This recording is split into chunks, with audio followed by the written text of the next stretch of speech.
지금까지 이런 이지스함은 없었다. 트럼프도 러브콜을 보냈던 현존 최강의 이지스함.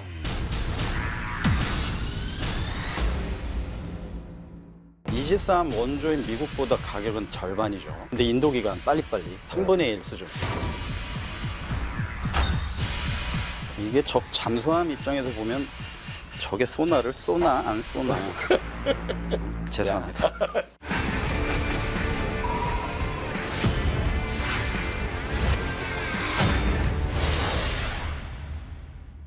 전 세계 방산 시장의 새로운 강자로 떠오른 K방산. 세계가 주목하는 자랑스러운 K-웨펀을 파헤치는 시간. 리얼 웨폰 K. 아이고 반갑다. 오랜만에. 그래 오랜만이다. 자, 오늘의 주제. 트럼프도 러브콜을 보냈던 현존 최강의 이지스함. 헐. 스트라이크 퍼스트, 스탠드 라스트. 가장 먼저 적을 타격하고 마지막까지 조국의 바다를 지키겠다는 그 의지의 구축함. 이전까지의 이지스함이 신의 방패였다면 이제 불주먹까지 장착할 차세대 이지스함 바로 정조대왕입니다. 와, 우리나라는 세계에서 5번째로 이지스함을 보유한 나라인데 현재 우리가 보유한 이지스함이 한 4척 정도 되죠. 2024년 12월 2일에 네 번째 함이 취역을 했고요. 5번 함이 다산 정약용 함이 7월 정도에 진수할 것 같아요. 자, 정조대왕은 우리 기술로 설계 건조된 이지스 구축함입니다. 8,200톤급으로는 사실은 첫 번째예요. 자, 우리 뭐 광개토 3 사업, KDX3라고 불렀던 사업 기억하시겠지만은 세종대왕함 때 배치 1이 처음 이제 세 척이 나왔던 거고 배치 2를 전력화하는 신형 이지스 시스템 탑재 구축함 첫 번째 함이 정조대왕 함입니다. 그러니까 이건 정조대왕급으로 불리겠죠. 그렇겠죠. 자, 선도함인 정조대왕 함은 2019년 방사청과 건조계획을 체결하고 난 다음에 2022년 7월 28일에 진수식을 치렀어요. 자, 이렇게 진수식 이후에 한 2년 정도 뭐 시험평가 해야겠죠. 이제 실전 배치하려면 550여 개에 이르는 까다로운 시험평가를 전부 완료하고 난 다음에 2024년 11월 27일에 대한민국 해군에 인도가 됐고요. 계약 후에 인도까지 무려 이 6년간 단 한 건의 사건, 사고 없이 성공적으로 공정을 마무리한 다음에 2024년 12월 2일에 취역을 했습니다. 자, 그야말로 대단하네요. 이 K방산의 스피드를 보여주는 K조선의 스피드를 보여주는 그런 함이라고 할 수 있죠. 해군 인도식에 미국 영사를 비롯해서 에콰도르, 폴란드, 모로코, 칠레, 태국, 페루 이렇게 7개국 정부 인사도 참석을 했다고 하죠. 이지스함 원조인 미국보다 가격은 절반이죠. 근데 인도 기간 빨리빨리 3분의 1 수준. 야, 평가가 대단한 것 같습니다. 자, 현존 최고의 이지스함이라는 수식어가 전혀 과하지 않은 배죠.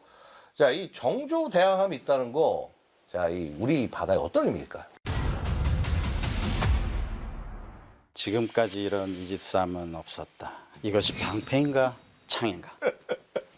진정한 대한의 방패의 시작이라고 할 수 있죠. 왜냐하면 기존의 한국형 구축함이 이지스 전투체계하고 SM-2 미사일을 장착하고 있었잖아요. 근데 이 정조대왕함에 SM-6까지 장착을 함으로써 기존의 SM-2가 가졌던 개함방어의 수준에서 함대 방공을 할 수 있는 도약된 대한민국의 해군의 높은 성장을 보여줬다고 첫 번째 얘기할 수 있습니다. 두 번째는 이제 KAMD 잘 아시잖아요, 그죠? 지겨울 정도로. 예, 이제 KAMD가 지금까지 육상 기반의 KMD 전력만 있었다고 하면 정조대왕함이 들어오면서 해상 기반의 KMD 모든 미사일을 탐색하고 추적하고 격추하는 이런 전력이 확보가 된 것이죠. 탄도미사일의 사정권에 있다고 볼 수 있는 우리나라 또는 앞으로 대양작전에서 해군 사랑합니다. 향후 항모전단이 꾸려질 경우에 항모전단 전력을 방어를 할 수 있다는 진정한 의미를 가졌다고 할 수 있죠. 또 다른 측면에서 얘기를 하자면 여태까지 이지스함이라고 하면 방패 역할을 계속했는데 대한민국이 개발한 대지공격 자산을 탑재를 했죠. 그렇기 때문에 대수상 전투뿐만 아니라 대지상 공격 그리고 전략 타격 임무에까지 투입이 가능하다는 것에 큰 의미를 두고 싶습니다. 기존의 공군과 잠수함 전력이 수행했던 이런 역할들을 정조대왕함도 같이 할 수 있다. 이건 아주 큰 성과라고 볼 수 있습니다. 세종대왕함에서 정조대왕함까지 이지스함에서 가장 중요한 게 있죠. 네. 뭐라고 볼 수 있죠? 스파이 1D 레이더. 스파이. 스파이. 예. 먼저 일삼에 대해서 간략히 설명하면요. 대공, 대함, 대잠 임무뿐만 아니라 자, 목표물 탐지, 추적, 전투 명령, 교전 등 전투 행동을 일괄적으로 통합한 전투 체계죠. 그러니까 자, 센서, 지휘 통제, 무기 체계란 이 세 가지. 이것이 자, 어떻게 되냐면 탐지, 결심, 타격. 그래서 이게 확 묶이는 네. 융합이 되는 그런 시스템이다. 그러니까 이 이지스 시스템이 70년대 등장했다는 게 엄청난 일인 거예요. 이게 그렇죠. 생각해 보면. 예. 자, 그래서 이걸 계속 발전해 가지고 해서 그 스파이 1A부터 쫙 해서 지금 D까지 발전을 해온 건데, 자, 보면은 탄도미사일 방어되고 대공전이 해군 함대를 공격하는 적 항공기에 대해서 대공전, 그다음에 공격해 들어오는 적의 잠수 항공기에 대해서 대잠전, 그다음에 심지어는 지상에 있는 표적에 대해서 대지상전도 할 수 있고, 자, 그다음에 또 배가 갖는 가장 큰 장점이 뭐냐면 이거 결국은 이 엄청난 엔진을 돌리면서 나오는 강한 전력을 바탕으로 전자전 완전 일대를 그냥 마비시켜 버리는.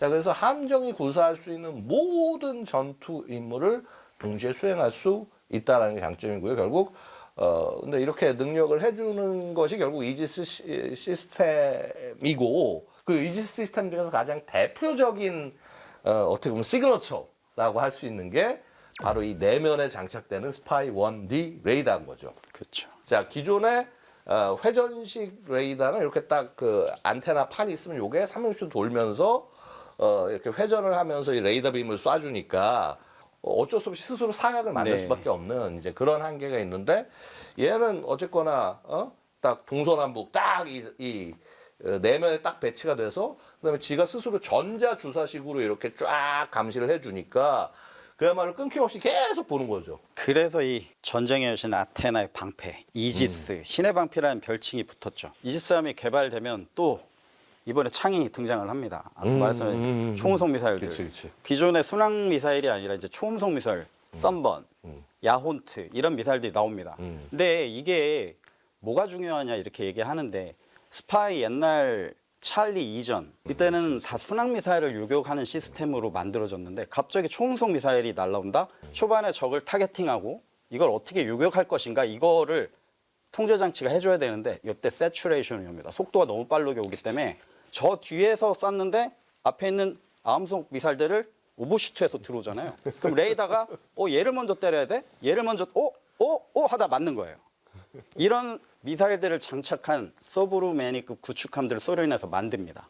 그러니까 소브루메니라는 거는 새로운 이런 뜻이거든요. 이게 중국으로 넘어가면서 현대급 구축함으로 얘네가 다 몽땅 구매를 합니다. 왜냐면 그때 소련이 안 좋았잖아요. 그래서 그거를 그걸 다 중국이 구매를 했는데, 이거 왠가 일본이 깜짝 놀랍니다. 이때 일본이 스파이원 C 레이더를 장착한 88함대를 가지고 있었는데 이거 방어가 안 되겠구나. 그래서 몽땅 업그레이드를 해야 되는 그런 사건이 벌어졌죠. 그래서 어쨌거나 이 스파이 1D 레이더는 그래서 이런 이제 지금 말씀하신 최근 그 이 중국이 미 해군을 공격하기 위해서 A2AD라고 그러죠. 그렇죠? A2AD. 예?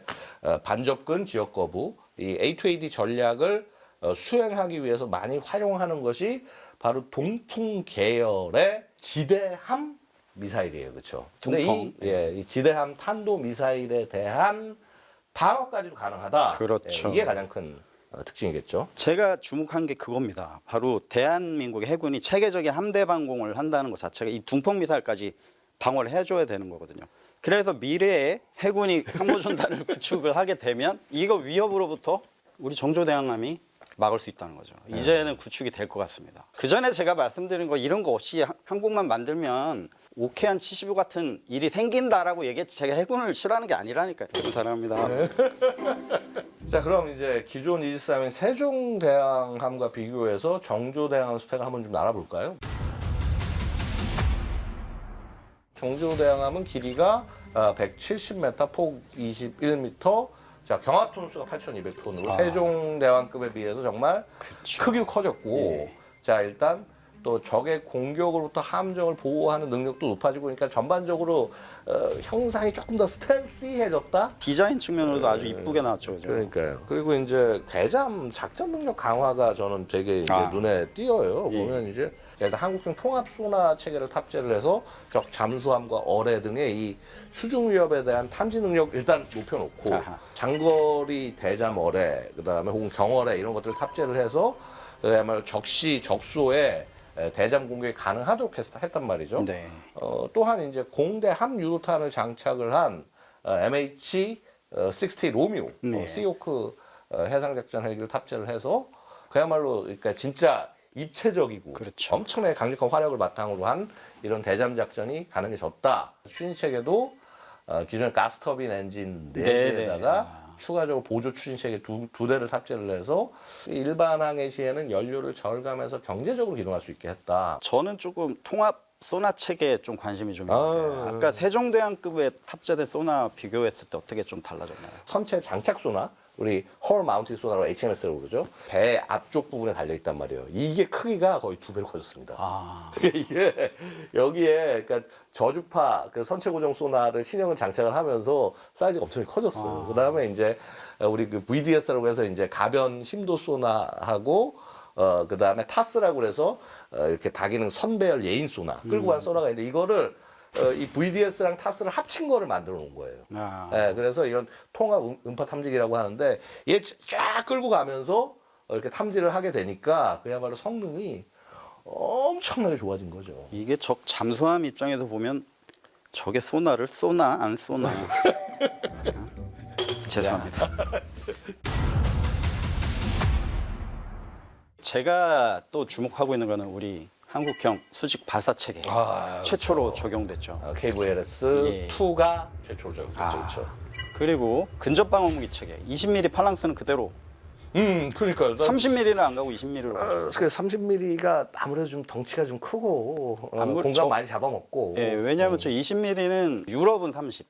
근데 미국은 20mm를 고집한 이유가 고속의 연사율로 그렇죠. 예. 어차피 장벽을 만드는 그렇죠. 탄막을 만드는 거기 때문에 30mm는 한 발만 맞아라. 너는 끝난다. 근데 안 맞으면 좀 그런 문제점을 서로 싸우고 그런 게 좀 있습니다. 그 자동 장전 시스템을 갖춘 5인치 이전에는 자동 장전이 안 됐나요? 아니 기본적으로 되죠. 되죠.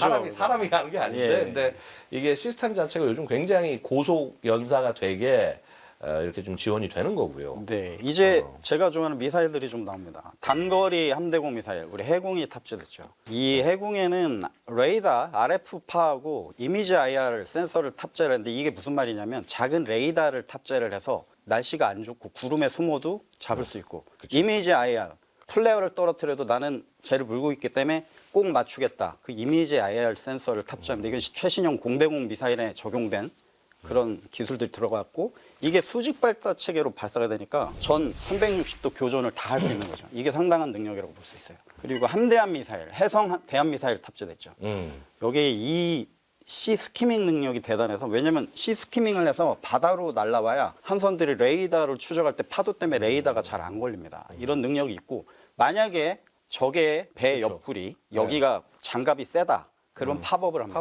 팝업을 해서 갑판 쪽으로 때릴 수 있는 능력이 있습니다. 이런 거를 골라서 할 수 있습니다. 아니 심지어는 저걸로 대지 공격도 돼요. 그렇죠. 네. 왜 안 되겠어요? 다 되죠. 근데 하지만 대지 공격을 위해서는 별도로 쓰는 게 있죠. 그렇죠. 함대지 탄도미사일 달았죠. 현무 4-2 이게 함정용. 4-2 예, 이게 현무 시리즈를 함정용으로 개발한 이제 이거 잠수함도 있고요. 아니 세상에 어느 나라가 탄도미사일을 그러게. 구축함에 실어가지고 쏴. 저는 이거 깜놀했습니다. 탄도미사일도 방어고 탄도미사일 쏘다니. 그래서 제가 아까 말씀드린 게 이제 더 이상 방어가 아니다. 이것이 방패인가 창인가. 이것 때문에 말씀드린 겁니다. 개그한 게 아니고요. 이 부분에 제가 주목을 하고 싶어서 전자전 이쪽에 좀 관심이 많은데 이제 함대공 미사일 중에 이제 SM2하고 SM6를 달고 있습니다. 이제 대부분 보면 그게 뭐 좋은 거 아니야? 이렇게 얘기를 하지만 조금 더 깊게 들어가다면 SM2는 약간 우리 옛날에 팬텀 아시죠? 퇴역을 했는데 그 팬텀에서 쓰던 미사일이 있어요. 세미 액티브 미사일이라고 스페로. 그 미사일을 쏘려면 레이더를 계속 잡아야 돼요, 적을. 아무리 23이라 해도 파이어 앤 포겟이 안 돼요. 쏘고 계속 트래킹을 해줘야 돼요. 그렇게 되면 아무리 100개 뭐 2,000개 타겟을 보고 있다가 하더라도 이 표적을 추적을 하기 위해서는 레이더 소자들을 합쳐서 파워를 출력을 세게 만들어야 됩니다. 그렇게 되면 동시 교전 능력이 떨어질 수밖에 없어요. 이게 SM2의 약간의 단점이거든요. 그런데 SM6는 F-16 제가 타던 거기에 암남 C, Fire and Forget이 되는 미사일입니다. 이게 뭐냐면 발사를 어느 정도까지 해서 레이더로 표적을 봐주다가 일정 거리가 가게 되면 이 미사일이 눈을 뜹니다. I have control. 이 내가 알아서 할게. 그때부터는 이지스함은 딴 걸 하면 돼요. 그러니까 비행기로 F4 전투기가 하던 걸 F-16이 커버를 치는 거랑 똑같은 거죠. 이렇게 좀 하면 이해가 되실까요? 일단 SM6가 한 400km 정도까지는 커버가 되고 SM2는 한 160여 킬로미터 정도. 그다음에 해군 같은 경우는 20km 정도. 그다음에 20mm 그 스위즈 팔랑스 같은 경우는 5.5km 정도니까 이러면 하여튼 일단 4단계 정도의 다층 방공이 된 거죠. 드디어 만들어지는 거죠. 뭐 항모가 추가된다면 전투기들이 더 외곽에서 방어를 하게 되는 거죠. 이제 해군이 원하는 그림이 이건 것 같습니다. 뭐 SM6 얘기를 특히 안 할 수가 없는데 SM6가 사실은 올라운더란 말이에요. 뭐 대공뿐만 아니라 함도 되고 그렇죠. 심지어 함대 지도할 수 있다. 그러니까 미사일 하나 다 쓰겠다라는 용도인데 특히 이제 보면은 이게 작년 3월인가 이제 태평양 해상에서 데니엘 이노우의 함 여기서 이제 SM6 두 발을 발사해서 중거리 탄도 미사일을 요격 격추하는 시험에 성공했단 말이에요. 그러니까 그렇죠. 이게 뭐 미사일 요격도 돼, 지상 공격도 돼, 해상 공격도 돼. 그러니까 이게 SM6 같은 이런 개념의 미사일로 다 앞으로는 통합되지 않을까 생각돼요. 그렇죠. 이거 심지어 이거 SM6 개량을 한 거를 가지고 항공기에 장착해서 이제 F-35 찰리에서 발사할 수 있게 그렇게 좀 나가고 있어요. 가능하죠. 왜냐하면 암남 차리를 베이스로 만들었기 때문에 그러니까. 가능합니다.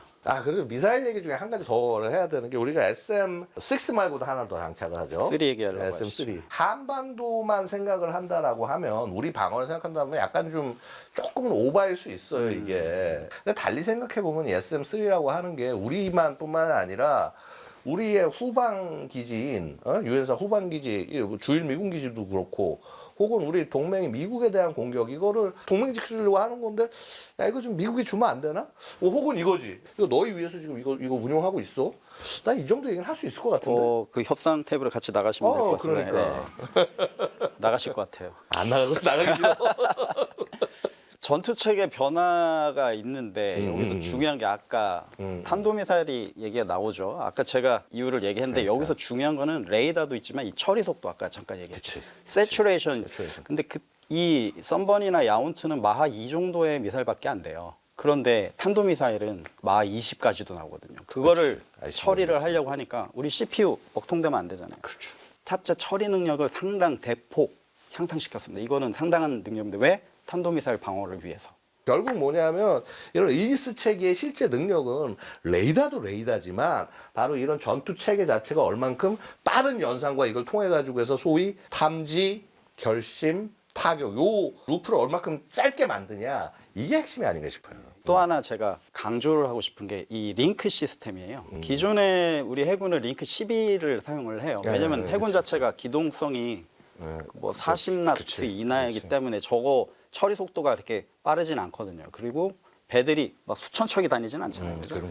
그런데 이 링크 16을 탑재를 합니다. 공군이 사용하는 링크 체계예요. 항공기 아주 빠른 미사일부터 항공기들 그 정보를 실시간 연동을 해줍니다. 우리 비행기가 레이더를 안 잡고 있어도 링크로 다 받아요. 그건 무슨 장점이 있느냐? 레이더를 쏘게 되면 우리 옛날에 해상자위대 뭐 있었죠. 레이더를 쐈냐 안 쐈냐. 이건 위협을 주는 거예요. 위협을 안 주고도 정보를 다 가지고 있습니다.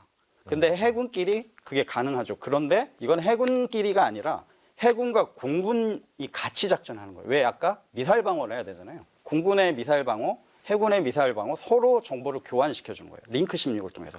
그래서 동서해안에서 이 정조대항함급이 동서해안에 같이 있으면 MCRC하고 작전이 같이 되면 이건 얘기가 달라집니다. 그렇게 되면 미군도 링크 16을 쓰거든요.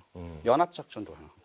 이거는 상당한 얘기입니다. 여태까지 미사일 이것도 중요한데 그래서 누가 때릴 건데 타겟이 네가 할 거야, 공군이 할 거야, 내가 할 거야. 이건 우리한테 오니까 우리 줘. 오케이 너 해. 이게 실시간 됩니다. 이건 지금, 다른 얘기예요. 지금 얘기하는 게 바로 다연합작전이잖아요. 이게. 그렇죠. 센세이션한 시스템입니다. 자, 이제 우리 그 정조대왕급 구축함 2번함, 3번함 이제 함께 검조를 하고 있는데 자, 앞으로 우리가 넘어야 할 과제에 대해서 한번 생각을 해볼게요. 네.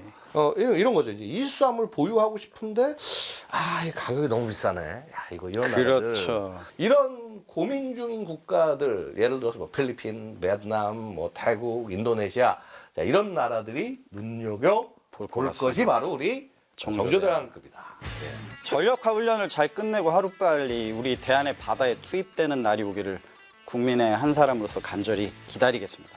대한민국이 세계 4대 방산 강국이 되든 이런 염원 플러스 자 우리 조선력으로 미국에 대해서 이렇게 함도 건조해 줄 수 있는 그런 날을 기대하겠습니다. 우리도 응원합니다. 여러분 감사합니다.